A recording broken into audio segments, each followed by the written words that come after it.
Hala, patay. Natapon. Ano kaya magiging reaction ng customer ko?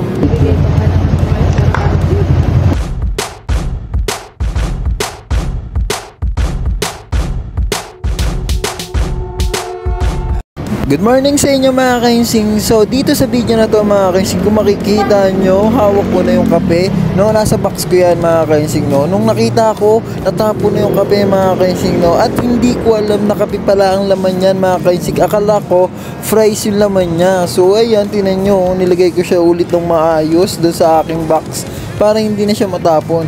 Pero sa pagkakaanam ko mga kainsing, no, sobrang gaan na siya, mas maraming natapon. So baka nasa kalahati na lang ilaman, no mga kainsing, no. So dito mga kainsing, kinakabahan ako, hindi ko alam kung anong gagawin ko, kung papabayaran ba sa akin to.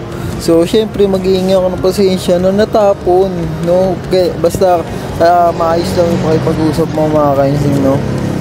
So dito hinihintay ko yung customer, no, nakausap ko na siya. So sabi ko ayun, naghihintay na nga ako. Nung medyo natagalan na ako mga kainsing, tumawag ulit ako kung nasa na nga ba sila ma'am.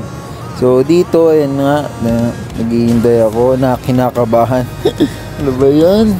Dito mahirap sa pagiging delivery rider mga kainsing, no, kasi hindi natin alam kung ano ba yung laman nung alam natin pagkain, pero hindi natin alam minsan kung ano yung laman na natatapon pala, no, hindi natin alam talaga. So syempre tayo naman ilalagay naman natin na maayos dun sa sa box natin, no. Syempre may nadadaan tayong lubak or ham, syempre naaalaw siya, no, kaya natapon. So hindi naman natin kagustuhan yung mga ganung bagay mga kainsing, no.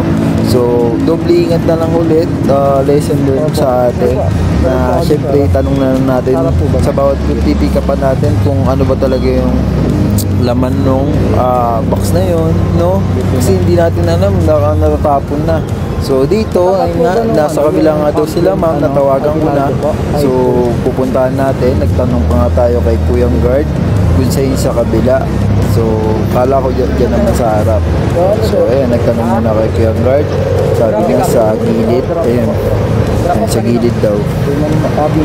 Ayan, sa gilid nga daw, kaya pupuntahan na natin siya. So dito ano ba yan? So dito mga kainsing, no, habang papalipit ako, kinakabahan ako, hindi ko alam kung anong magiging reaction nila ma'am. So dito na nga, malapit tayo dito sa kanto. So liliko na tayo mga kainsing, no. Hintayin niyo yung reaction ni ma'am. Hindi ko alam kung disappoint, alam ko dismayado siya, pero Mama Bina po.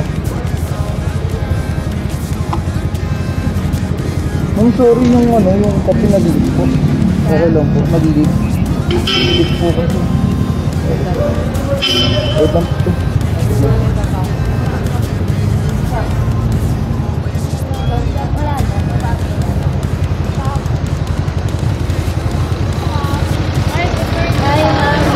Wala bang gantin sarado?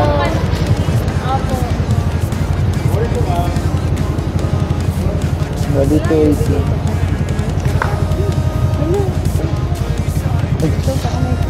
Ang pasensya na po mama.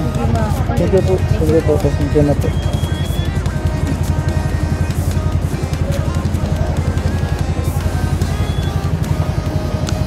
Alam niyo kung ano yung lesson learned para sa akin dito mga kainsing, no? Matuto tayong tanggapin yung pagkakamali natin at humingi tayo ng pasensya, no? Sana di na maulit yung mga pangyayaring ganito, kasi nga syempre pagkain pa rin yun mga kainsing, binabayaran nila ng buo. So, at isa pa doon mga kainsing, no, hindi lahat ng customer ay katulad ng ganitong nasa video mga kainsing, no.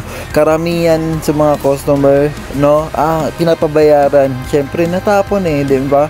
Babayaran mo ng buo, tapos syempre natapon, onti lang yung makakain mo, di ba? Onti lang yung maiinom mo. So ayun lang mga kainsing, no, doble ingat na lang palagi mga kainsing, no.